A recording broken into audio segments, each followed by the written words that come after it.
Starting the subject computer system organisation.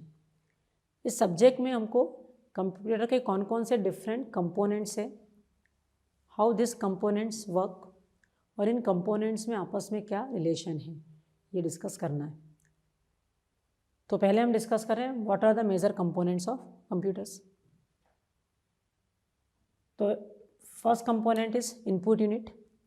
Input unit की help से आप सिस्टम को इनपुट देते हैं। Second component memory unit. जो भी आपने इनपुट दिया है वो मेमोरी में जाके स्टोर होता है। मेमोरी यूनिट उस इनपुट को फिर कहाँ पहुँचाती? Arithmetic and logic unit. ALU या अर्थमेटिक एंड लॉजिक यूनिट, इसका काम क्या है? To perform processing. जो भी हमने इनपुट दिया है उस इनपुट पे ALU प्रोसेस करेगा। प्रोसेसिंग का रिजल्ट बैक कहाँ आया? हमारी मेमोरी यूनिट के पास।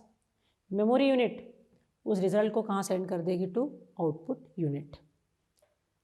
इनपुट से इनपुट आया, मेमोरी ने उसको स्टोर किया प्लस ALU को दिया, ALU ने प्रोसेस किया, रिजल्ट बैक मेमोरी में आया, मेमोरी ने उस रिजल्ट को कहाँ दे दिया? To output unit. Other than this 4 unit, एक यूनिट है हमारी कंट्रोल यूनिट। तो कंट्रोल यूनिट का काम क्या है? तो कंट्रोल यूनिट क्या करती है? It controls all the components of the computer. किस कंपोनेंट को कब क्या वर्क करना है ये कौन डिसाइड करती है? Control unit. तो कंट्रोल यूनिट को हम कह सकते हैं इट इज़ द मास्टर या brain of the computer system. It controls entire computer system. तो हम एक एक करके इन यूनिट्स को डिस्कस करेंगे और सबसे पहले हम डिस्कस करेंगे अबाउट मेमोरी यूनिट। तो सबसे पहला कंपोनेंट जो हम डिस्कस करें इज मेमोरी। ये हमारी मेमोरी हायरार्की है। इस हायरार्की में टॉप मोस्ट है हमारे रजिस्टर, उसके बाद cache memory, after that main memory, और finally secondary storage devices. Registers क्या होते हैं? तो registers are the memory location inside CPU। Because वो CPU के अंदर होते हैं, very limited in numbers, very limited in size. लेकिन CPU को जिस डेटा को रिसेंटली प्रोसेस करना है वो डेटा CPU कहाँ रखता है? रजिस्टर में। फिर मेन मेमोरी। तो main memory stores your program, your data. जो भी प्रोग्राम रन हो रहा है it must be loaded in main memory. जो भी हम इनपुट देते हैं वो कहाँ आता है? मेन मेमोरी में। तो जो भी करंट प्रोसेसिंग की रिक्वायरमेंट होती है वो सारी मेन मेमोरी में होती है। रजिस्टर में तो जो जस्ट रिसेंटली स्टोर रन होने वाला है, जो जस्ट रिसेंटली मैनिपुलेट होने वाला है वो डेटा होता है रजिस्टर में। लेकिन मेन मेमोरी में कंप्लीट प्रोग्राम, उस प्रोग्राम का कंप्लीट डेटा अवेलेबल होता है। तो मेन मेमोरी क्लियर है कि it loads the program, it loads the input. Processing के बाद जो आउटपुट आता है वो भी मेमोरी में आता है। ये कैशे मेमोरी का पर्पस क्या होता है? तो मेन मेमोरी प्रोग्राम से रिलेटेड सारी इंफॉर्मेशन स्टोर करती है, लेकिन मेन मेमोरी और CPU की स्पीड में डिफरेंस ज़्यादा है। CPU मेन मेमोरी के कंपैरिजन में फास्टर है। तो मेमोरी और CPU के डिफरेंस, स्पीड डिफरेंस को ओवरकम करने के लिए क्या इंट्रोड्यूस की गई? Cache memory. Cache is the memory between register and main memory. Cache main memory से फास्टर होगी लेकिन रजिस्टर से स्लो है। जो सारा डेटा इनिशियली हमारा मेन मेमोरी में ही आएगा, हम प्रोग्राम लोड करेंगे तो मेन मेमोरी में लोड होगा, इनपुट आएगा मेमोरी में आएगा। लेकिन जो डेटा और प्रोग्राम आपका CPU फ्रिक्वेंटली यूज़ कर रहा है वो कहाँ चला जाएगा? To cache memory.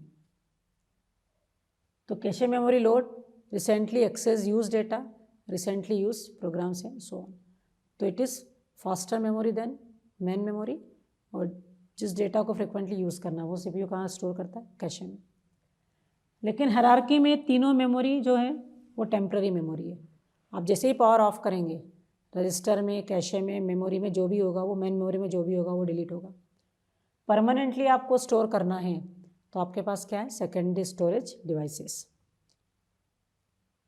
तो सेकेंडरी स्टोरेज में डिवाइसेस में आपका डेटा परमानेंटली स्टोर होता है। तो परमानेंट स्टोरेज के लिए सेकेंडरी स्टोरेज डिवाइसेस होते हैं। इस हायरार्की में जैसे ही हम टॉप से बॉटम आते हैं हमारी कैपेसिटी बढ़ती जाती है। रजिस्टर बहुत कम है, उससे ज़्यादा बड़ी कैशे साइज़ में, है ना, उससे ज़्यादा डेटा कौन स्टोर कर सकता है? मेमोरी। और सेकेंडरी स्टोरेज तो इनफाइनाइट, आप कितना भी स्टोर कर सकते हो। तो हायरार्की में जैसे जैसे नीचे आते हैं कैपेसिटी बढ़ती जाती प्लस एक्सेस टाइम भी बढ़ता जाएगा। रजिस्टर फास्टेस्ट, उससे स्लो कैश, उससे स्लो मेन मेमोरी, और सबसे स्लोएस्ट क्या हो जाएगी हमारी सेकेंडरी स्टोरेज डिवाइसेस। तो ये हमारी मेमोरी हायरार्की है। और इस हायरार्की में सबसे पहले हम डिस्कस करें about cache memory. From gate point of view cache memory is very important topic. Nearly in every year you will see a question from cache memory. तो हम सबसे पहले स्टार्ट कर रहे हैं फ्रॉम कैशे मेमोरी। कैशे का working principle क्या है, कैशे वर्क कैसे करती है। तो इनिशियली जो भी आपका प्रोग्राम है प्लस जो भी डेटा है वो it is loaded in main memory. Cache में कुछ नहीं लोड होता है। Initially complete program is loaded in main memory. अब सीपीयू को जब भी डेटा की ज़रूरत है तो सीपीयू डेटा को पहले कहाँ सर्च करता है, कैश में।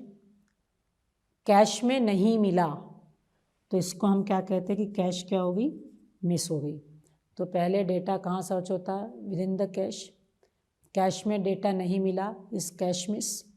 कैश मिस होने पे सीपीयू रिक्वेस्टेड डेटा को मेन मेमोरी में सर्च करेगा और मेन मेमोरी से कहाँ लोड करेगा, कैश में लोड करेगा।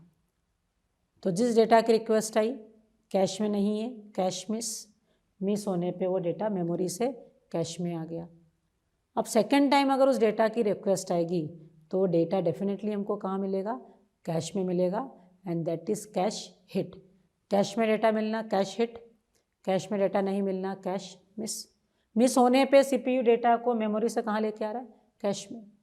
लेकिन क्वेश्चन ये है मिस हो ही गया है तो कैश में क्यों लेके आए। जब ज़रूरत थी तब तो कैश में मिला ही नहीं, जब रिक्वायरमेंट थी तब तो कैश में मिला ही नहीं, बाद में हम उसको कैश में लेके आ रहे हैं। तो फ्यूचर में हम क्यों कैश में लेके आते हैं, तो बिकॉज कैश का वर्किंग प्रिंसिपल है principle of locality of reference. Locality of reference क्या कहता है कि यूजुअली प्रोग्राम सेम वैल्यू को बार बार रेफ़र करते हैं और नियर बाय मेमोरी लोकेशंस को भी बार बार रेफ़र करते हैं। सेम वैल्यू को बार बार रेफ़र किया मतलब अभी सपोज सम वेरिएबल को एक्सेस किया है तो इनिशियली ये वेरिएबल आपको कैश में नहीं मिला, कहाँ मिला, मेन मेमोरी में। मेन मेमोरी से कहाँ लेके आ गए, कैश में। सेकेंड टाइम जब इस वेरिएबल की रिक्वायरमेंट होगी तो ये सेकेंड टाइम कहाँ मिलेगा, कैश में ही मिलेगा। तो same value are frequently access by your program. अब क्वेश्चन ये है कि प्रोग्राम सेम वैल्यू को एक्सेस क्यों करेगा बार बार। तो generally our program consist of loops, है ना। ये लूप n टाइम्स रन होगा और n टाइम्स हमारा प्रोग्राम किस वेरिएबल को रेफ़र करेगा, सम को रेफ़र करेगा। तो फर्स्ट टाइम सम मेमोरी में मिलेगा, कैश में नहीं मिलेगा। तो फर्स्ट टाइम जब प्रोग्राम ने सम की रिक्वेस्ट की, सम वेरिएबल मेमोरी में था, मेमोरी से कहाँ आ गया, कैश में। अब बाद में हमेशा फ्यूचर में जितनी बार लूप चलेगा उतनी बार इस सम की रिक्वायरमेंट होगी और ये सब हमेशा कहाँ मिलेगा, कैश में मिलेगा। तो same value is referred again and again. तो ऐसा क्यों हो रहा है, तो ड्यू टू लूप्स। आपके प्रोग्राम में लूप्स है और लूप उन्हीं वैल्यूज़ को बार बार रेफ़र कर रहे हैं। तो व्हेन सेम वैल्यू, दूसरा हम क्या करें, near by memory locations. Near by memory locations मतलब क्या, तो हमारी मेन मेमोरी बाइट्स में डिवाइड होती है। फर्स्ट बाइट का नंबर 0, 1, 2, 3। तो नियर बाय मेमोरी लोकेशंस मतलब प्रोग्राम ने अगर बाइट 0 की रिक्वेस्ट की है तो 0 के बाद 1 की रिक्वेस्ट करेगा, 1 के बाद 2 की रिक्वेस्ट करेगा। तो नियर बाय मेमोरी लोकेशंस को अगर एक्सेस कर रहे हैं तो वो भी हम क्या रेफ़र करें, लोकेलिटी रेफ़र कर रहे हैं। सेम वैल्यू बार बार रेफ़र हो रही है तो हमको क्लियर है कि एक बार कैश में लेके आ गए, सेकेंड टाइम कैश में मिलेगी। लेकिन नियर बाय मेमोरी लोकेशंस को जब एक्सेस करता है तो कैश यूजफुल कैसे है, क्यों, क्या प्रॉब्लम है यहाँ पे। सबसे पहले 0 की रिक्वेस्ट आई, हमने 0 को लोड कर लिया, लेकिन 0 फिर से रिक्वेस्ट नहीं होगा क्योंकि नियर बाय मेमोरी लोकेशंस को रेफ़र करें, हम बार बार उसी को रेफ़र नहीं कर रहे हैं। तो 0 की रिक्वेस्ट आई, 0 को कैश में लाए, लेकिन अब फ्यूचर में 0 की नहीं, किसकी रिक्वेस्ट आने वाली, 1 की। तो 0 को लाने का कोई सेंस ही नहीं रहा। तो जब हम nearby memory location access करते हैं तो क्या कैश यूजफुल है, तो yes, nearby memory location जब आप एक्सेस करते हैं then also cache is useful. क्यों? क्योंकि कैश में हम एक बाइट नहीं लेके आते, एक ब्लॉक मेमोरी से लेके आते हैं, एक लाइन मेमोरी से लेके आते हैं। एक ब्लॉक या लाइन 4 बाइट हो सकता है, 8 बाइट हो सकता है, 16 बाइट हो सकता है, कुछ भी हो सकता है, 2 की पावर में कुछ भी साइज हो सकती है। तो अगर हम 1 ब्लॉक मतलब सपोज 4 बाइट्स है, तो 0 की रिक्वेस्ट आई तो मेमोरी लोकेशन 0 के साथ 1 2 3 इनका भी डेटा लेके आएंगे, सिर्फ 0 का नहीं लाएंगे। मेमोरी से जब भी कैश में आता है तो क्या आता है? Complete block. हमारा program nearby memory locations को एक्सेस कर रहा है, 0 की रिक्वेस्ट आई, 0 कैश में नहीं था, कैश मिस हो गई, तो 0 के साथ हम 1 2 3 को भी कैश में लेके आ गए। अब 1 की रिक्वेस्ट आएगी तो 1 कैश में मिलेगा, 2 की रिक्वेस्ट आई वो भी कैश में, 3 की रिक्वेस्ट आई वो भी कैश में। तो फर्स्ट लोकेशन पे मिस हुई, आगे वाले लोकेशंस पे क्या हो जाएगी? हिट हो जाएगी। तो कैश का वर्किंग प्रिंसिपल क्या है? Locality of reference. In locality of reference को हमने 2 टाइप में डिवाइड कर रखा है, टेम्पोरल और स्पेशल। टेम्पोरल मतलब वही विद इन टाइम हम सेम मेमोरी लोकेशंस को बार बार एक्सेस कर रहे हैं, है ना। अभी सम को लूप में एक्सेस किया था, सेकेंड इटरेशन में भी सम एक्सेस होगा, थर्ड इटरेशन में भी सम एक्सेस होगा। तो विद इन द टाइम अगर हम किसी डेटा को बार बार रेफर करते हैं तो वो टेम्पोरल लोकेलिटी हो गया। और जब हम नियर बाय मेमोरी लोकेशंस को एक्सेस कर रहे हैं तो वो कौन सा हो गया? स्पेशल लोकेलिटी हो गया। टेम्पोरल लोकेलिटी प्रोग्राम में क्यों होती है? Due to loops. और टेम्पोरल लोकेलिटी में हमने क्या देखा? फर्स्ट टाइम मिस होगा, बाद में हिट होगा। स्पेशल लोकेलिटी में क्या देखा? कि फर्स्ट लोकेशन पे मिस होगा, बाद में नियर बाय मेमोरी लोकेशंस पे हिट होगा। टेम्पोरल लोकेलिटी का एग्जांपल है लूप। स्पेशल लोकेलिटी प्रोग्राम कब एग्जिबिट करता है? तो when your program access arrays, तो arrays is example of spatial locality. Array को एक्सेस कर रहा है मतलब प्रोग्राम क्या एग्जिबिट कर रहा है? क्योंकि arrays are nearby memory location. अरे मेन मेमोरी में कंटिन्यूसली एक के बाद एक स्टोर होती है, तो अरे को एक्सेस करना मतलब स्पेशल लोकेलिटी एग्जिबिट करना। तो आपका प्रोग्राम चाहे टेम्पोरल लोकेलिटी एग्जिबिट करता हो या spatial, in both the case cache are useful. तो कैश यूजफुल क्यों है? क्यों यूजफुल है? क्योंकि फर्स्ट टाइम मिस हुआ लेकिन बाद में फ्यूचर में क्या होगा? हिट होगा। और वो फ्यूचर रेफरेंस के लिए, फ्यूचर रेफरेंस हमारा फास्ट हो जाए, बाद वाले रेफरेंस हमारे फास्ट हो जाए, इसलिए हम क्या यूज़ करते हैं? कैशे मेमोरी यूज़ करते हैं। तो कैश को डिस्कस करने से पहले हम थोड़ा सा मेन मेमोरी की एड्रेसिंग स्कीम डिस्कस कर रहे हैं। मेन मेमोरी यूजुअली हमारी क्या होती है? Bite addressable. हर बाइट का एक यूनिक एड्रेस होता है। सपोज हमारी मेन मेमोरी 2 बाइट्स की है, तो फर्स्ट बाइट का एड्रेस 0, सेकेंड बाइट का एड्रेस 1। तो इशू ये रहता है कि मेन मेमोरी का एड्रेस कितने बिट्स का होगा। यहाँ 1 bit is sufficient for addressing. First byte का एड्रेस 0, सेकेंड बाइट का एड्रेस 1। लेकिन अगर आपकी मेन मेमोरी 4 बाइट्स की सपोज,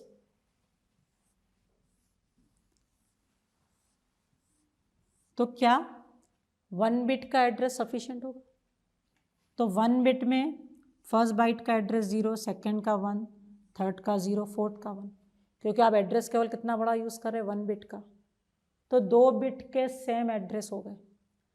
अब 2 बाइट के अगर सेम एड्रेस हो गए, अब सीपीयू ने रिक्वेस्ट की कि बाइट 0 का डेटा चाहिए, तो उस मेन मेमोरी को क्लियर नहीं कि सीपीयू इस 0 का एड्रेस डेटा मांग रहा है या इस 0 का, तो किसी भी 2 बाइट के एड्रेस कभी सेम नहीं होंगे, नहीं तो प्रॉब्लम होगी। तो यहाँ 1 bit is not sufficient for addressing. तो क्या 2 बिट में हो जाएगा? तो कोशिश करते हैं। 2 बिट में फर्स्ट बिट का एड्रेस 0, फर्स्ट बाइट का एड्रेस 0 0, सेकेंड बाइट का 0 1, थर्ड का 1 0, फोर्थ का 1 1। तो अगर हम 2 बिट्स का एड्रेस यूज़ कर रहे हैं तो हम हर बाइट को यूनिक एड्रेस असाइन कर पा रहे हैं। यहाँ हमारी मेन मेमोरी कितने बाइट्स की है? 4 bytes. 4 bytes is 2 to the power 2 bytes. तो अगर मेन मेमोरी की साइज 2 की पावर 2 बाइट्स है तो 2 bits are sufficient for addressing. यहाँ मेन मेमोरी 2 बाइट्स मतलब 2 की पावर 1 बाइट की है, 2 की पावर 1 बाइट की, तो 1 bit is sufficient for addressing. तो अगर आपकी मेन मेमोरी की साइज़ 2m बाइट्स की है तो मेन मेमोरी का एड्रेस या उसी को हम कहते हैं फिजिकल एड्रेस कितना बड़ा होगा, m बिट का होगा। If main memory size is 2m, size of 2m bytes, क्योंकि हमारी मेमोरी क्या है, बाइट एड्रेसेबल। तो अगर मेन मेमोरी का साइज 2m बाइट्स है तो मेन मेमोरी का एड्रेस m बिट्स का होगा। मेमोरी की साइज बाइट्स में आ रही है और एड्रेस किस में आ रहा है, बिट्स में आ रहा है। सपोज आपसे किसी ने क्वेश्चन किया कि size of your main memory 64 MB, तो what is the size of address, physical address कितना बड़ा होगा। तो कितना बड़ा होगा इसके लिए हम कुछ डेटा देख लेते हैं। 1 किलोबाइट मतलब क्या होता है 2 की पावर में, तो अगर आपकी मेन मेमोरी 1 KB है मतलब it is 2 to the power 10 bytes. 1 MB है तो 2 to the power 20 bytes. 1 GB है 2 to the power 30 बाइट्स और 1 टेराबाइट मतलब 2 to the power 40 बाइट्स। अब 64 MB is 64 into 2 to the power 20 bytes. क्योंकि आपको फिजिकल एड्रेस कितना बड़ा है इसके लिए मेन मेमोरी की साइज 2 की पावर में निकालनी होगी। तो 64 MB 64 into 2 to the power 20 bytes. अब व्हाट इज 64, तो 64 इज 2 to the power 6, तो ये क्या हो गया 2 to the power 26 बाइट्स। तो फिजिकल मेमोरी अगर 64 MB की है, मेन मेमोरी अगर 64 MB की है तो मेन मेमोरी का एड्रेस या फिजिकल एड्रेस कितना बड़ा होगा, 26 बिट्स का होगा। तो यूजुअली हमारी मेन मेमोरी बाइट एड्रेसेबल होती है, लेकिन कभी कभी क्वेश्चंस में आपको ये भी गिवन होता है कि main memory is word addressable और फिर आपसे फिजिकल एड्रेस की साइज पूछी होती है। तो हमारा क्वेश्चन है, consider a system with 4 GB of physical memory, memory is byte addressable with word size, memory is word addressable with word size 4 byte, तो what is the size of physical address. यहाँ question में given है कि memory is word addressable. अगर कुछ given नहीं होता है कि मेमोरी वर्ड एड्रेसेबल या बाइट एड्रेसेबल, तो by default you have to assume कि memory is byte addressable. Byte addressable है इसका मतलब क्या होता है, हर बाइट का एक यूनिक एड्रेस। ये फर्स्ट बाइट इसका एड्रेस 0, सेकेंड बाइट का एड्रेस 1, थर्ड बाइट का एड्रेस 2 एंड सो ऑन। तो बाइट एड्रेसेबल में हर बाइट का यूनिक एड्रेस होगा। वर्ड एड्रेसेबल में बाइट का नहीं एड्रेस होगा, हर वर्ड का एक एड्रेस होगा। और एक वर्ड इस क्वेश्चन में क्या गिवन है, 4 बाइट का है, तो इन फर्स्ट 4 बाइट को मिलके आपका एक एड्रेस हो गया 0। इन चारों बाइट का एक ही एड्रेस है। इन नेक्स्ट 4 बाइट का एड्रेस क्या हो गया, 1 हो गया। तो वर्ड एड्रेसेबल है मतलब हर वर्ड का एक एड्रेस होगा। तो अगर आपकी मेमोरी बाइट एड्रेसेबल है और आपसे एड्रेस साइज पूछी है, तो अगर बाइट एड्रेसेबल है तो आप मेमोरी की साइज को बाइट्स में लिखोगे। कितनी है आपकी मेमोरी की size, 4 GB। 4 GB is 4 is 2 to the power 2, GB is 2 to the power 30, तो 4 GB is 2 to the power 32 bytes. तो अगर आपकी मेमोरी बाइट एड्रेसेबल होती तो आपका फिजिकल एड्रेस कितने बिट्स का होता, 32 बिट्स का। लेकिन यहाँ पे आपकी मेमोरी बाइट एड्रेसेबल नहीं है, कैसी है, वर्ड एड्रेसेबल है। तो पहले आपको मेमोरी की साइज किस में निकालनी होगी, वर्ड्स में निकालनी होगी। 4 बाइट मिल के एक वर्ड बन रहा है, तो size of memory in bytes, memory की साइज बाइट्स में तो आपको गिवन है, आपको किस में निकालना है, वर्ड्स में। तो क्या होगा, memory size in bytes divided by word size. पर 4 बाइट पे एक वर्ड है,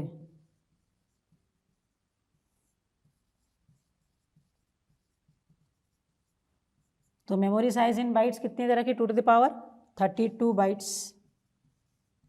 और वर्ड साइज कितनी है, 4 bytes. 4 bytes is 2 to the power 2, तो 2 to the power 32 divided by 2 to the power 2 is 2 to the power 30 words. तो आपकी मेन मेमोरी में 2 to the power 30 वर्ड्स है, तो फिजिकल एड्रेस कितना बड़ा होगा, 30 बिट्स का। तो यही मेमोरी बाइट एड्रेसेबल होती तो फिजिकल एड्रेस 32 बिट का होता, और यही मेमोरी वर्ड एड्रेसेबल है with word size 4 byte, word size vary भी हो सकती है। तो वर्ड साइज अगर 4 बाइट है तो मेमोरी 2⁻30 वर्ड्स की है और इसलिए फिजिकल एड्रेस 30 वर्ड्स का होगा, है ना। सॉरी 30 वर्ड्स का नहीं होगा, फिजिकल एड्रेस तो स्टिल बिट्स में है, 30 बिट्स का होगा और यहाँ 32 बिट्स का है। क्या डिफरेंस है? वर्ड एड्रेसेबल है तो आपके एड्रेस की साइज छोटी हो गई, बाइट एड्रेसेबल में एड्रेस साइज बड़ी है, 32 बिट्स है और यहाँ 30 बिट्स है। तो क्वेश्चन में आपको थोड़ा केयरफुली रीड करना है। कुछ भी नहीं दिया है कि बाइट एड्रेसेबल है वर्ड एड्रेसेबल है, तो आप क्या अज्यूम करके चलेंगे? Bite addressable. वर्ड एड्रेसेबल है तो एड्रेस निकालने से पहले आपको मेमोरी को किस में कन्वर्ट करना है? इन वर्ड्स, कितने वर्ड्स की है, और उसके बाद आप एड्रेस साइज फाइंड करेंगे। सीपीयू जब भी किसी डेटा की रिक्वेस्ट करता है तो सबसे पहले उस डेटा का कहाँ सर्च करता है? कैश में। कैश में नहीं मिला तो कहाँ जाता है? मेन मेमोरी में। किसी भी डेटा को एक्सेस करना है, चाहे वो मेमोरी में एक्सेस करना हो या कैश में एक्सेस करना हो, हमको क्या लगता है? एड्रेस। हर मेमोरी लोकेशन का, हर डेटा किसी मेमोरी लोकेशन पे होता है और हर मेमोरी लोकेशन का एक एड्रेस होता है। तो सीपीयू जब भी, जैसे सम हमने देखा था कि sum equal to sum plus 10, अगर ये इंस्ट्रक्शन है तो वेरिएबल सम के एक्सेस करना है तो सम का मेन मेमोरी में कोई एड्रेस होगा। तो सीपीयू को जब भी सम एक्सेस करना है तो क्या जनरेट करेगा? सम का एड्रेस। पहले वो सम को कहाँ सर्च करेगा? कैश में। फिर कहाँ सर्च करेगा? कैश में नहीं मिला तो कहाँ जाएगा? मेन मेमोरी में। तो क्वेश्चन ये है कि कैश अगर हमारी 1 KB की है, 1 KB is to the power 10, तो कैश में एड्रेस साइज कितना होगा? 10 बिट्स का होगा। मेन मेमोरी 1 MB है, 1 MB is to the power 20, तो मेन मेमोरी का एड्रेस की साइज 20 बिट्स की होगी। तो कैश में सर्च करने के लिए क्या सीपीयू एक 10 बिट का एड्रेस जनरेट करता है? कैश मिस हुआ तो मेमोरी में जाना है, मेमोरी में जाने के लिए क्या एक 20 बिट का एड्रेस जनरेट करेगा? तो नहीं, मेमोरी एड्रेस की हेल्प से ही हम कैश को एक्सेस करते हैं, हम मेमोरी एड्रेस को ही कैश में मैप करते हैं। तो how to map main memory address into cache? Main memory के एड्रेस के बेसिस पे कैश में कैसे सर्च करेंगे, तो वो डिपेंड करता है कि हम कौन सा कैश ऑर्गेनाइजेशन डिस्कस कर रहे हैं। तो यहाँ हम 3 डिफरेंट कैश ऑर्गेनाइजेशन डिस्कस करेंगे।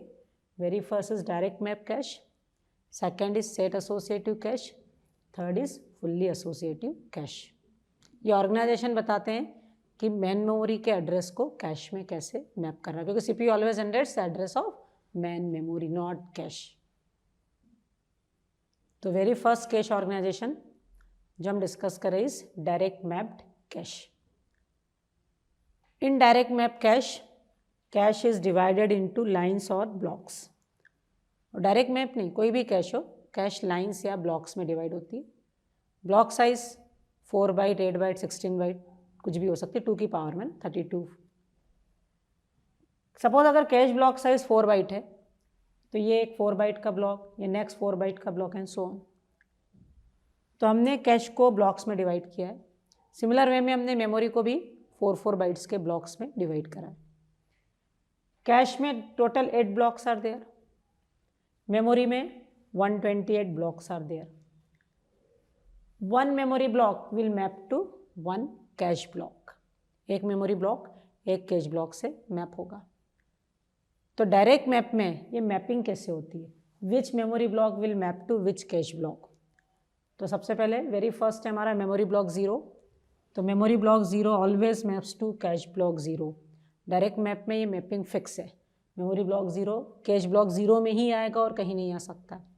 Memory block 1 will map to cache block 1, memory block 2 will map to cache block 2, 3, 4, 5, 6 and 7। तो स्टार्टिंग के 8 मेमोरी ब्लॉक्स कैश के 8 ब्लॉक्स में मैप हो गए। अब रिमेनिंग मेमोरी ब्लॉक्स कहाँ मैप होंगे? तो ऑब्वियसली कैश स्मॉलर है और मेमोरी बड़ी है, तो एक कैश ब्लॉक में मेन मेमोरी के मल्टीपल ब्लॉक्स मैप होंगे। तो 7 के बाद कौन सा आएगा? 8। तो जिस कैश ब्लॉक में मेमोरी ब्लॉक 0 मैप हुआ है, सेम कैश ब्लॉक में मेमोरी ब्लॉक 8 भी मैप होगा। देन 9, 10, 11, 12, 13, 14, 15, फिर 16, 17 एंड सो ऑन। तो डायरेक्ट मैप कैश में इस तरह से एक मेमोरी ब्लॉक एक कैश ब्लॉक में मैप हो रहा है।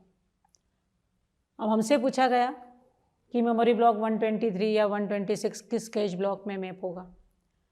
तो यहाँ मैपिंग में क्या दिख रहा है, इस ब्लॉक में कौन से मेमोरी ब्लॉक आ रहे हैं। कैश ब्लॉक 0 में कौन से मेमोरी ब्लॉक आ रहे हैं, 0, 8, 16। 0, 8, 16 को जब 8 से डिवाइड करते तो रिमाइंडर 0। 1, 9, 17 इनको डिवाइड करेंगे 8 से तो रिमाइंडर 1। अब ये 8 कहाँ से आ गई फिगर, तो 8 फिगर कहाँ से आई है, तो हमारे कैश में कितने ब्लॉक से, 8 ब्लॉक से। तो मेमोरी ब्लॉक 0, कैश ब्लॉक 0 में वो मेमोरी ब्लॉक्स आ रहे हैं जिनको 8 से डिवाइड करने पे रिमाइंडर 0 आ रहा है।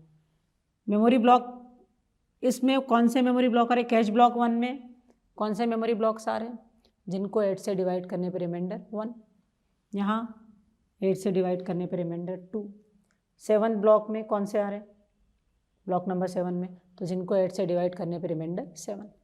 तो अगर आपसे पूछा गया मेमोरी ब्लॉक 126 कैश के किस ब्लॉक में आएगा, तो 126 का आप 8 से रिमाइंडर लेंगे और 126 का 8 से रिमाइंडर लेते हैं तो कितना आता है, इट इज़ 6। तो मेमोरी ब्लॉक 126 कैश के किस ब्लॉक में मैप होगा, ब्लॉक नंबर 6 पे मैप होगा। तो कौन सा memory block direct map cache में, which memory blocks will match to which cache block, तो cache block number equal to या cache block address equal to memory block address mod number of blocks in cache. हमारी इस cash में 8 blocks थे इसलिए हमने 8 से रिमाइंडर लिया। कैश में नंबर ऑफ ब्लॉक्स, कैश बड़ी होगी तो ब्लॉक्स ज़्यादा हो जाएंगे, कैश छोटी होगी तो ब्लॉक्स कम होंगे, तो आपको किससे रिमाइंडर लेना है, number of blocks in cash. तो डायरेक्ट मैप में अगर आपसे पूछा गया कि कौन सा मेमोरी ब्लॉक किस कैश ब्लॉक में मैप होगा, तो आप ये कंसेप्ट यूज़ करेंगे। तो विद जस्ट सम मैपिंग कि मेमोरी ब्लॉक 0 कैश ब्लॉक 0 में मैप होगा, मेमोरी ब्लॉक 10 कैश ब्लॉक किस में मैप होगा, तो 10 का हम किससे रिमाइंडर लेंगे, 8 से, कितना आएगा 2। तो मेमोरी ब्लॉक 10 जहाँ जहाँ शो नहीं किया मैंने, कैश ब्लॉक 2 में मैप होगा।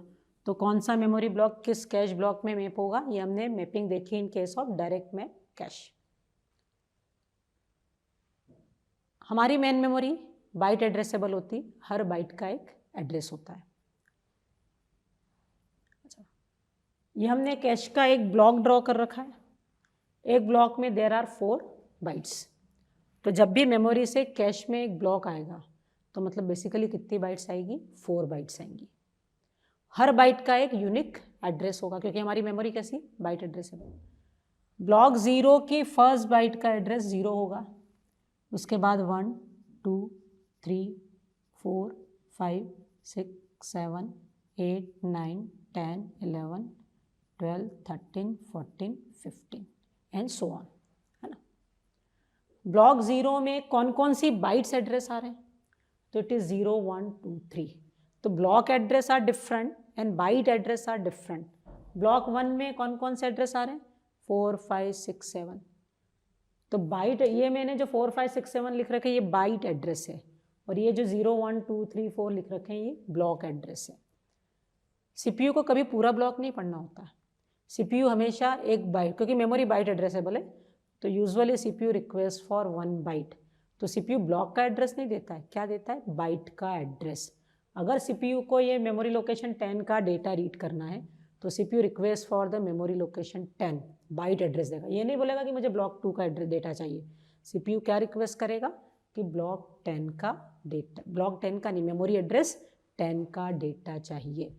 तो block address are different and memory addresses are different. CPU request for memory addresses not for block address, okay. तो अब हमको डिस्कस करना है कि अगर मेमोरी एड्रेस दिया है तो ये मेमोरी एड्रेस को कैश के ब्लॉक में कैसे मैप करेंगे ना। ब्लॉक एड्रेस को तो हमने मैप करके देख लिया, but if memory address is given to us, how to map that memory address into cache, वो मेमोरी एड्रेस कैश में कैसे मैप होगा। ठीक है। तो अब हम ब्लॉक की बात नहीं करें, ब्लॉक एड्रेस की बात नहीं करें, अब हम किसकी बात करें, मेमोरी एड्रेस। अब सबसे पहला क्वेश्चन है कि यहाँ हमारा मेमोरी एड्रेस, अगर ये हमारी मेन मेमोरी है तो what is the size of main memory address, कितने बिट का होगा।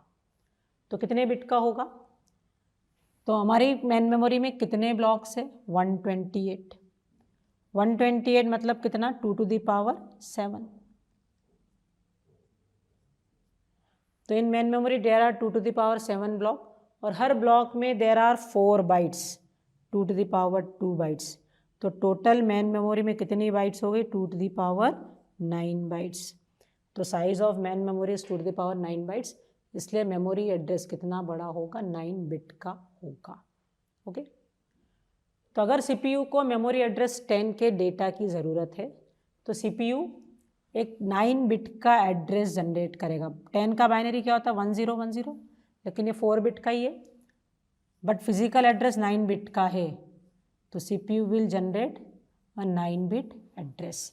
तो सीपीयू को अगर मेमोरी लोकेशन 10 का डेटा चाहिए तो सीपीयू ये एड्रेस जनरेट करेगा। अब हमको देखना है कि इस एड्रेस को हम कैश में कहाँ सर्च करेंगे। अगर सीपीयू ने बोला कि मेमोरी लोकेशन 10 का डेटा चाहिए तो इस 10 को कैश में कहाँ मैप करेंगे।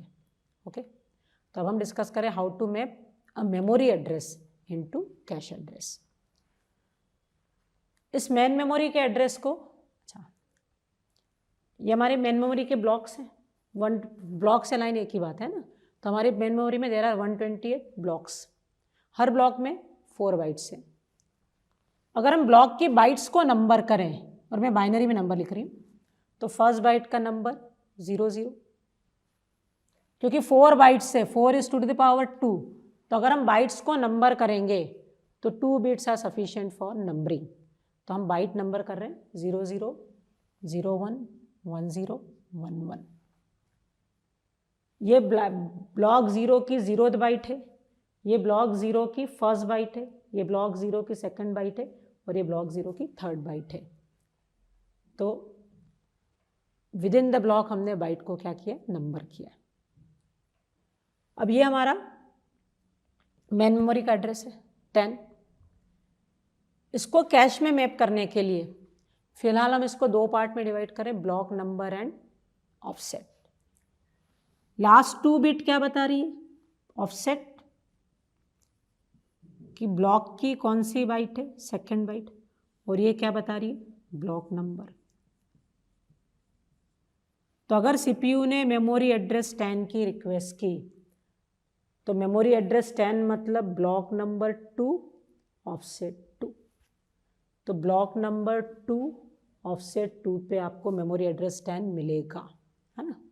जैसे मेमोरी एड्रेस 6 की रिक्वेस्ट की, 6 को बाइनरी में लिखें तो 6 का बाइनरी 110, 3 बिट का, रिमेनिंग 6 बिट्स कितनी हो जाएगी आपकी, 0। तो मेमोरी एड्रेस 6 को एक्सेस करना है तो सीपीयू ये एड्रेस जनरेट करेगा। इस एड्रेस को आप 2 पार्ट में डिवाइड कर रहे हैं, कौन से 2 पार्ट, तो लास्ट 2 बिट ऑफसेट, ऑफसेट मतलब which byte within the block, बची 7 बिट का क्या हो गया, ब्लॉक नंबर। तो ब्लॉक नंबर 1 ऑफसेट 2। तो मेमोरी एड्रेस 6, बाइट एड्रेस 6 कहाँ आ रहा है, ब्लॉक नंबर 1 ऑफसेट 2। तो हम मेमोरी एड्रेस को 2 पार्ट में डिवाइड कर सकते हैं, ब्लॉक नंबर एंड ऑफसेट। तो मेमोरी एड्रेस 10 का ब्लॉक नंबर है 2 ऑफसेट 2। तो मेमोरी एड्रेस 10, अच्छा कैश, जिस तरह से हमने मेन मेमोरी की लाइंस में ऑफसेट दिया, सिमिलर वे में कैश में भी है, ब्लॉक नंबर 0 की 0th बाइट, ब्लॉक नंबर 0 की first byte, second byte and third byte. तो ये मेमोरी एड्रेस का मेमोरी ब्लॉक 10 ऑफसेट 2।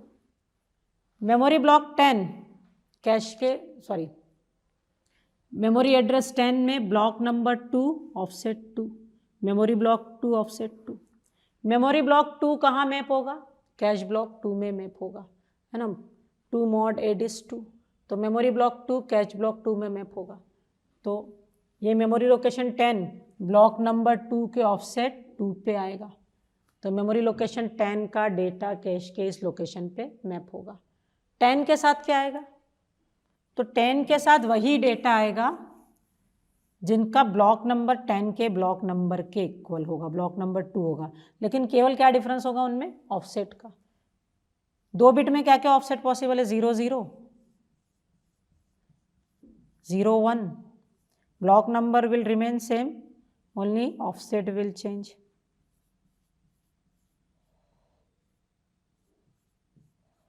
तो हमने रिक्वेस्ट की थी 10 की, 10 के साथ क्या आएगा, ये क्या हो गया 8 9 10 11।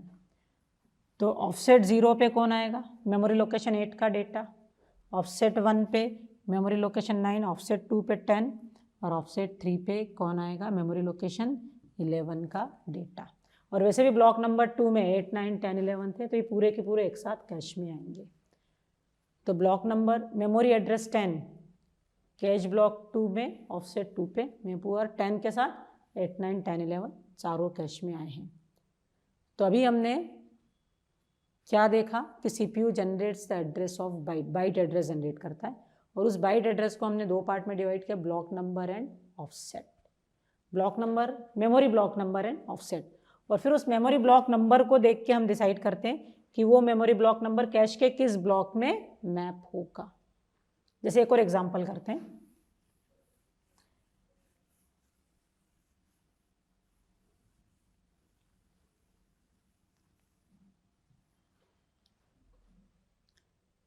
जैसे एक और एग्जांपल हम करते हैं कि CPU request for memory location 64 का बाइनरी क्या होता है, 1 and 6 zeros। कितने बिट का हुआ, 7 बिट का, लेकिन एड्रेस कितना बड़ा है, 9 बिट का। तो 64 को आपने बाइनरी में लिखा। 64 का offset 0 0, block number 0 0 1 and 4 zeros।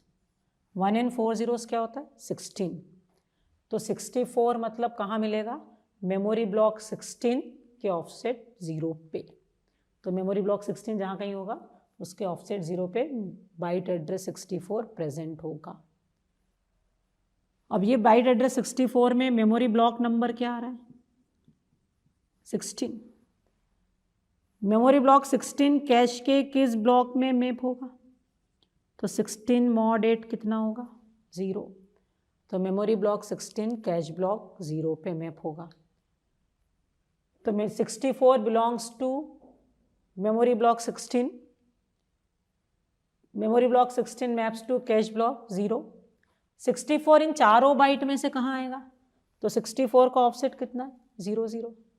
तो 64 ब्लॉक मेमोरी ब्लॉक 16 में है, इसलिए कैश ब्लॉक 0 पे आया। 64 का ऑफसेट 0 0। उसके बाद क्या आएगा, तो काउंट आप कंटिन्यू कर दो, यहाँ मैप हुआ तो उसके आगे लिखते जाओ, 65 66 एंड 67 4 बाइट आएगी। तो सीपीयू ने रिक्वेस्ट की मेमोरी लोकेशन 64 का, 64 मैप्स टू कैश ब्लॉक 0, और 64 के साथ 65 66 और 67 भी कैश में आए हैं। तो कैसे मैप किया, तो हमने मेमोरी एड्रेस को 2 पार्ट में डिवाइड किया है, block number and offset. Block number बता रहा कौन सा मेमोरी ब्लॉक, और ऑफसेट क्या बता रहा which byte within the block. तो इस तरह से सीपीयू जब भी कोई मेमोरी लोकेशन एड्रेस जनरेट करता है तो हम उसको कैश में मैप कर सकते हैं। अब सपोज सीपीयू ने रिक्वेस्ट की मेमोरी लोकेशन 0 की, 0 को बाइनरी में क्या लिखोगे, 9 बिट में लिखना, क्योंकि फिजिकल एड्रेस कितना बड़ा है, 9 बिट का। 0 का ऑफसेट 0, ब्लॉक नंबर 0।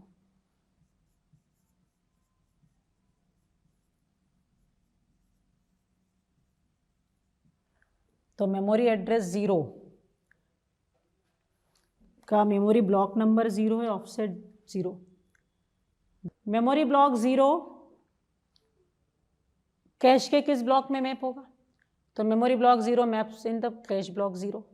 तो यहाँ हम 64 का डेटा हटा के 0 1 2 3 मतलब मेमोरी ब्लॉक 16 को रिप्लेस करके मेमोरी ब्लॉक 0 का डेटा लाए, क्योंकि जिसकी भी रिक्वेस्ट आती है वो कैश में कहाँ आता है, मेमोरी ब्लॉक है ना, कैश में आता है। जिसकी भी रिक्वेस्ट है अगर कैश में से तो कैश में आ गया। 64 कैश में था, लेकिन 0 की रिक्वेस्ट है, 0 वहीं मैप हुआ जहाँ 64 था, तो 64, 65, 66, 67 को हटा के 0, 1, 2, 3 इन मेमोरी लोकेशंस का डेटा हम कैश में लेके आ गए। लेकिन प्रॉब्लम क्या हो रही है मुझे, अब कितने बड़े ब्लॉक नंबर है उसका मैं 8 से रिमाइंडर लूँगी और उसके बाद हम डिसाइड करेंगे कि वो किस कैश ब्लॉक में स्टोर होगा। जैसे रिक्वेस्ट आई कि मेमोरी लोकेशन 68 की रिक्वेस्ट आई। 68 का बाइनरी क्या होता है, तो 64 + 4। 64 इज, है ना, हमने किसी भी नंबर को बाइनरी में कन्वर्ट करना है तो उसको 2 के पावर में एक्सपांड करते हैं। तो 68 64 + 4, 64 इज 9 बिट में लिखना है, तो 2 की पावर 8 नहीं, 9, 7 नहीं, 6 है, 5, 4, 3, 2, 1, 0। तो ये हमारा 68 का बाइनरी हो गया। तो suppose CPU request for memory location 68 और 68 का बाइनरी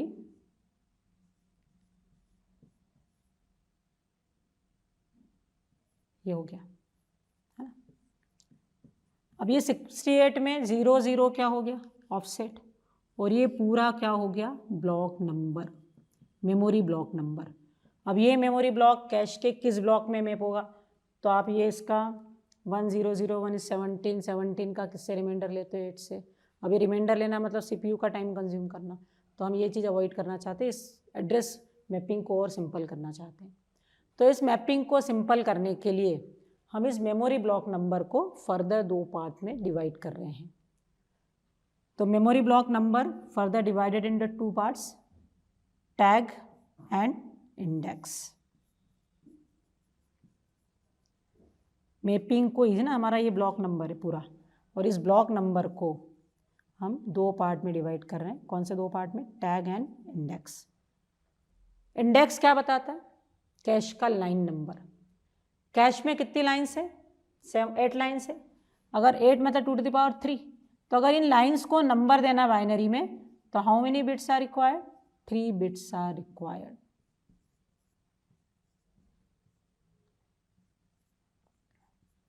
तो इन लाइन्स को बाइनरी में नंबर देने के लिए 3 बिट्स लग रही है हमको। तो 68 का बाइनरी आपने क्या लिखा था,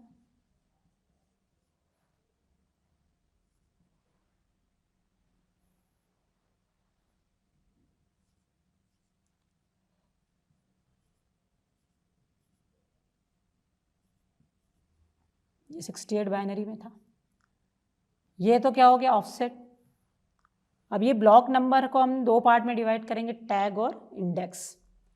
कैश में because there are 8 lines, 8 is 2 to the power 3, तो इंडेक्स मतलब लाइन नंबर कितने बिट का होगा, 3 बिट का होगा। तो ये हमारा 0010001 ये क्या था, ब्लॉक नंबर। इस ब्लॉक नंबर को हमने 2 पार्ट में डिवाइड किया। लास्ट की 3 बिट क्या हो गई, इंडेक्स, और बची बिट को हमने क्या कह दिया, टैग कह दिया। तो लास्ट की 3 बिट इंडेक्स, तो इंडेक्स कितना आ रहा है, 001। तो मेमोरी लोकेशन 68 कैश लाइन 001 पे मैप होगा। अब आपको रिमाइंडर लेने की भी ज़रूरत नहीं, डायरेक्ट इंडेक्स की बिट देखिए और वो इंडेक्स की बिट डिसाइड कर रही है कि वो मेमोरी लोकेशन कैश की किस लाइन पे मैप हो रहा है। तो इंडेक्स 001 है, तो 68 कैश लाइन 1 के किस ऑफसेट पे, 00। तो 68 कैश लाइन 1 के ऑफसेट 0 पे आएगा। 68 के साथ ऑब्वियसली कौन आएगा, 69, 70, 71। तो memory location 68 maps to line number 1 offset 0। अब ये टैग की यूटिलिटी क्या है ये हम आगे देखते हैं। तो टैग है 0010, इंडेक्स है 001 और ऑफसेट 00। तो बेसिकली अभी तक हमने क्या डिस्कस किया है कि डायरेक्ट मैप कैश में हम एक मेन मेमोरी के एड्रेस को कैश में मैप करने के लिए 3 पार्ट में डिवाइड कर रहे हैं, offset, index and tag. Offset क्या बताता है, which byte within the line. Index क्या बताता है कि वो डेटा किस लाइन नंबर पे जाएगा, और टैग क्या बताता है वो हमको डिस्कस करना है। लेकिन पहले कुछ क्वेश्चंस हम करते हैं।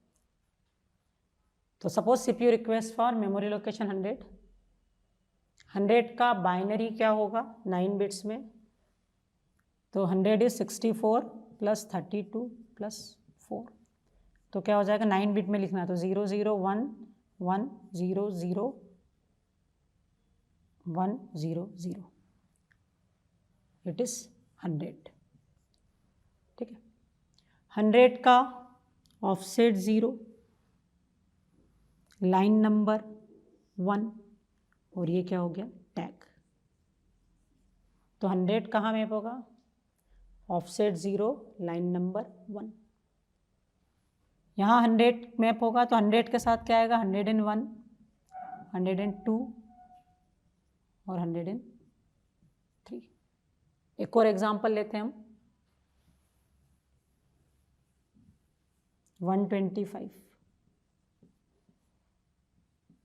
125 का बाइनरी, तो मेमोरी लोकेशन 125 कहाँ मैप होगा, तो 125 का ये बाइनरी है, इसमें 0 1 क्या हो गया ऑफसेट, 111 इंडेक्स मतलब लाइन नंबर और ये टैग, ऑफसेट 1 और लाइन नंबर 111 मतलब 7, तो 125 लाइन नंबर 7 के ऑफसेट 1 पे आएगा। 125 के साथ कौन आएगा, तो आप काउंटिंग कंप्लीट करिए, इधर 126 127 और इधर 124, तो 125 की रिक्वेस्ट आई तो उसके साथ 124 126 और 127 भी आएंगे। तो इस तरह से हमने मेन मेमोरी के एड्रेस को 3 पार्ट में डिवाइड किया, tag, index and offset. Offset क्या बता रहा है, लाइन के अंदर कौन सी बाइट, इंडेक्स क्या बता रहा है विच लाइन या विच ब्लॉक, और टैग क्या बता रहा है वो अभी हमने डिस्कस नहीं किया, टैग की utility still we have to discuss. लेकिन टैग की यूटिलिटी को डिस्कस करने से पहले हम कुछ न्यूमेरिकल्स की प्रैक्टिस करते हैं कि how to find tag, index and offset, क्योंकि गेट में सबसे ज़्यादा क्वेश्चन यही पूछे गए कि क्या है टैग, इंडेक्स और ऑफसेट कितने बिट के होंगे। जैसे यहाँ ऑफसेट 2 बिट का है, टैग नहीं, इंडेक्स 3 बिट का है, ऑफसेट 2 बिट का, इंडेक्स 3 बिट का और टैग 4 बिट का है। तो how to find tag, index and offset, कुछ न्यूमेरिकल्स हम प्रैक्टिस करते हैं, फिर हम कंटिन्यू करते हैं कि व्हाट इज द यूटिलिटी या what is the importance of tag. तो हम क्वेश्चन कर रहे हैं, क्वेश्चन में गिवन है consider a direct map cash of size 8 KB with block size 16 bytes. If physical address is 26 bit long, how many bits are used for tag, index and offset? तो हम tag, index, offset इसमें किसको divide करते हैं, main memory के address को divide करते हैं। 26 बिट में से कुछ बिट ऑफसेट के लिए जाएगी, कुछ बिट इंडेक्स के लिए जाएगी और रिमेनिंग बिट किसके लिए जाएगी, टैग के लिए जाएगी। तो सबसे पहले हम निकालते हैं ऑफसेट के लिए कितनी बिट्स आएंगी। ऑफसेट क्या बताता है, जैसे अगर मेरी लाइन साइज 8 बाइट्स की है,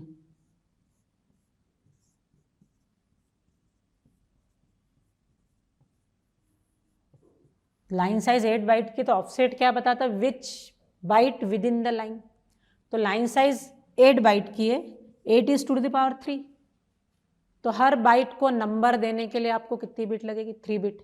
फर्स्ट बाइट का नंबर 0 0 0 0 0 1 0 1 0 0 1 1 1 0 0 है, आखिरी में 1 1 1। तो अगर line size 2 to the power 3 bytes, तो ऑफसेट कितना बड़ा होगा, 3 बिट्स का होगा। तो इफ ब्लॉक साइज है, लाइन साइज एक ही बात होती है, long block size is 2 to the power b bytes, तो size of offset is b bits. तो यहाँ हमारी लाइन साइज कितनी है, 2 to the power 16 मतलब कितना, 4 बाइट्स। तो यहाँ हमारा ऑफसेट कितने बिट का हो गया, 4 बिट्स का हो गया। तो उन 26 में से 4 बिट्स किसके लिए चली गई, ऑफसेट के लिए। अब ऑफसेट के बाद इंडेक्स के लिए कितनी बिट्स, तो इंडेक्स के लिए कितनी बिट लगती है, कैश में अगर 4 लाइन्स ही है सपोज, तो लाइन नंबर के लिए 0 0 0 1 1 0 1 1। इंडेक्स क्या बताता है, which line within the cache. तो अगर कैश में there are 2 to the power l lines, 4 line से 2 to the power 2 लाइन से, तो 2 बिट का क्या हो गया आपका इंडेक्स। तो इंडेक्स के लिए कितनी बिट्स लगेगी, इसके लिए पहले आपको क्या निकालना पड़ेगा, कैश में कितनी लाइन्स या कितने ब्लॉक्स हैं। तो number of blocks in cash कैसे निकालोगे, cash size divided by line size. यहाँ हमारी कैश साइज कितनी, 8 किलोबाइट्स, 8 किलोबाइट्स मतलब 2⁻13 bytes, divided by line size कितनी है, 16 इज 2⁻4 बाइट्स, तो ये कितना आ गया 2�9। तो कैश में कितनी लाइन से 2�9 लाइन्स आर देयर, तो इसलिए इंडेक्स की साइज़ कितने की हो गई, तो हमारे इस एग्जाम्पल में इंडेक्स कितने बिट का हो गया, तो इंडेक्स इज 9 बिट्स। तो ऑफसेट के लिए 4 बिट, इंडेक्स के लिए 9 बिट, तो बच्चे कितना टैग, तो टैग की साइज़ कितनी होती, तो m is the size of physical address. Physical address कितना बड़ा है, 26 बिट का, 26 बिट में से 4 बिट किसके लिए चली गई, ऑफसेट के लिए, बची 22, 22 में से 9 बिट्स किसके लिए चली गई, इंडेक्स के लिए, तो 22 में से 9 चली गई, तो टैग कितने बिट का हो गया, इट इज 13 बिट्स। तो इस क्वेश्चन में ऑफसेट 4 बिट का, इंडेक्स 9 बिट का और टैग कितने बिट्स का आया, तो टैग साइज इज 13 बिट्स। तो next question, consider a direct map cash consisting of 128 lines with line size 64 bytes. The CPU generates a 20-bit address of a byte. The number of bits in tag, line and index, tag, line and offset are. आपसे tag, line और offset field में कितनी bits होगी ये पूछा गया है। तो सबसे पहले हम किसके लिए निकालते हैं, फॉर ऑफसेट। ऑफसेट के लिए कितनी बिट, तो इसके लिए लाइन साइज या ब्लॉक साइज को हम 2 की पावर में लिखते हैं। तो हमारी लाइन साइज 64 बाइट्स है, 64 byte is 2⁻6 bits, sorry 6 bytes. तो साइज ऑफ ऑफसेट कितना हो गया, 6 बिट।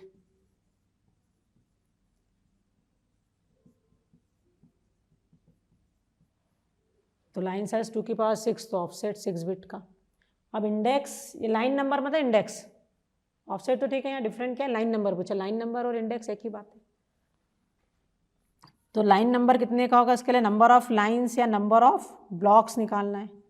वो कैसे निकालते हैं, कैश साइज। तो cash size divided by line size की ज़रूरत ही नहीं है आपको यहाँ पे, क्योंकि डायरेक्टली क्या गिवन है, नंबर ऑफ लाइन्स गिवन है, कितनी है 128। तो number of lines directly given है, इट इज़ 128। 128 इज 2⁻7। तो साइज ऑफ लाइन नंबर है ना, साइज ऑफ इंडेक्स या लाइन नंबर कितने का होगा, 7 बिट्स का होगा। अब टैग कितने बिट का होगा, तो टैग साइज क्या होगा,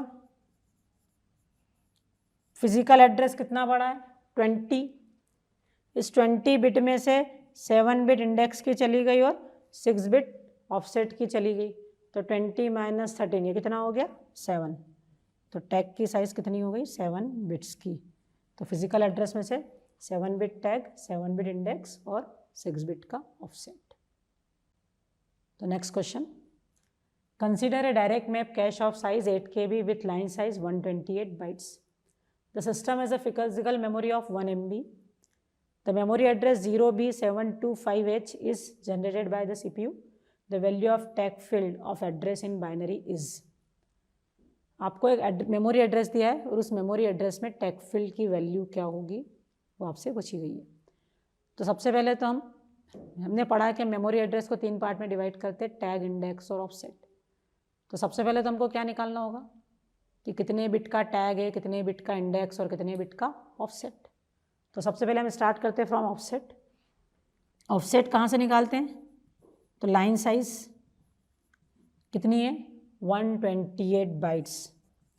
128 बाइट्स क्या होगी 2⁻7 बाइट्स। तो लाइन साइज हमारी 2⁻7 है। तो 7 बिट का क्या हो गया आपका ऑफसेट।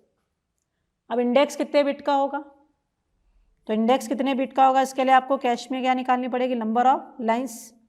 नंबर ऑफ लाइन्स कैसे निकालते हैं, cache size divided by line size. 8 kilobyte is 2⁻7, 13 bytes और लाइन साइज तो to the power 7 bytes already हमने लिखी रखी। तो 13 माइनस 7 कितना हो गया, टू टू द पावर 6। तो two to the power 6 lines are there, तो लाइन नंबर या इंडेक्स कितने बिट का होगा, 6 बिट का। तो 7 बिट का ऑफसेट, 6 बिट का इंडेक्स, अब क्या रह गया, टैग। टैग के लिए हम क्या करते हैं, फिजिकल एड्रेस में से इंडेक्स और ऑफसेट की बिट निकाल लेते हैं। तो बची बिट क्या होती है, टैग की। अब फिजिकल एड्रेस कितना बड़ा है, तो इस क्वेश्चन में फिजिकल एड्रेस डायरेक्ट नहीं दिया है, आपको फिजिकल मेमोरी की साइज दे दी 1 MB। तो साइज ऑफ फिजिकल मेमोरी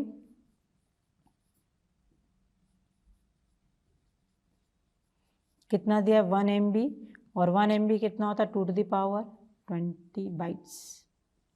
तो फिजिकल एड्रेस कितने बिट्स का होगा, memory two to the power 20 bytes की है, तो फिजिकल एड्रेस कितना बिट का होगा, 20 बिट्स का। तो टैग साइज क्या होगी, तो टैग इज 20 माइनस 7 माइनस 6। तो 20 माइनस 7 माइनस 6, 7 बिट्स का क्या होगा, टैग होगा। ओके, तो ये तो हमने निकाल लिया कि टैग इंडेक्स ऑफसेट कितना बड़ा होगा। अब आपसे क्वेश्चन में क्या पूछा गया कि टैग फील्ड की वैल्यू बाइनरी में क्या होगी इस एड्रेस में। ये एड्रेस हेक्साडेसिमल में दिया है, और हेक्साडेसिमल को बाइनरी में कैसे कन्वर्ट करते हैं, तो we represent every hexadecimal digit by 4 bit. तो 0 का बाइनरी क्या होगा, 4 बिट में 0 0 0। फिर B इज 11, 11 इज 1 0 1 1, 7 0 1 1 2 0 1 सॉरी 0 0 1 0, और लास्ट में 5 इज 0 1 0 1। और H मतलब ये H लिखा है, मतलब it is return in hexadecimal. ठीक है, वो H कोई नंबर नहीं है, वो बता रहा है कि number is return in hexadecimal. ठीक है, तो ये हमारा नंबर हो गया। इस नंबर में लास्ट 7 बिट किसके लिए होगी, लिस्ट सिग्निफिकेंट 7 बिट किसके लिए होगी, ऑफसेट। तो 1 2 3 4 5 1 2 3 4 5 6 7 यहाँ तक क्या है, ऑफसेट। ऑफसेट के बाद 6 बिट का क्या होगा, इंडेक्स। तो 1 2 3 4 5 6, ये 6 बिट का क्या हो गया, इंडेक्स। तो ये ऑफसेट, ये इंडेक्स, तो बच्ची ये बिट क्या हो गई, टैग। तो ये 7 बिट का ट्रैग हो गया 40101। तो टैग, इंडेक्स एंड ऑफसेट। तो जो आपसे पूछा गया उसका आंसर क्या होगा, 40101। तो नेक्स्ट क्वेश्चन है, consider a direct map cash with 8 blocks. If memory block request are in following order 3 5 2 8 0, ये जो भी रिक्वेस्ट आपको गिवन है, which of the memory block will not be in the cache at the end। इस request के and में आपसे पूछा है कि कौन सा मेमोरी ब्लॉक कैश में नहीं होगा। तो यहाँ आपको मेमोरी एड्रेसेस नहीं गिवन है, क्या गिवन है, मेमोरी ब्लॉक एड्रेस। और हमने पढ़ा है कि मेमोरी ब्लॉक एड्रेस को कैसे मैप करते हैं, तो कैश ब्लॉक नंबर, कौन सा मेमोरी ब्लॉक किस कैश ब्लॉक में मैप होगा, तो cache block number equal to memory block number mod number of blocks in cash.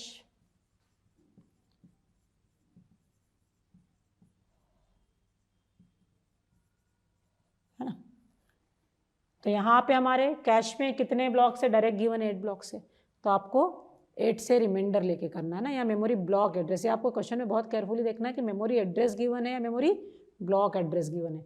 यहाँ मेमोरी ब्लॉक रिक्वेस्ट गिवन है ना, तो आप इसलिए डायरेक्ट रिमाइंडर लेके फाइंड कर सकते हैं। तो सबसे पहले आपका क्या आया, 3। मेमोरी ब्लॉक 3 कैश के किस ब्लॉक में मैप होगा, तो 3 mod 8 इज 3। तो मेमोरी ब्लॉक 3 कैश ब्लॉक 3 में मैप हो गया। फिर मेमोरी ब्लॉक 5 कहाँ मैप होगा, तो 5 mod 8 इज 5। तो मेमोरी ब्लॉक 5 कैश ब्लॉक 5 में मैप होगा।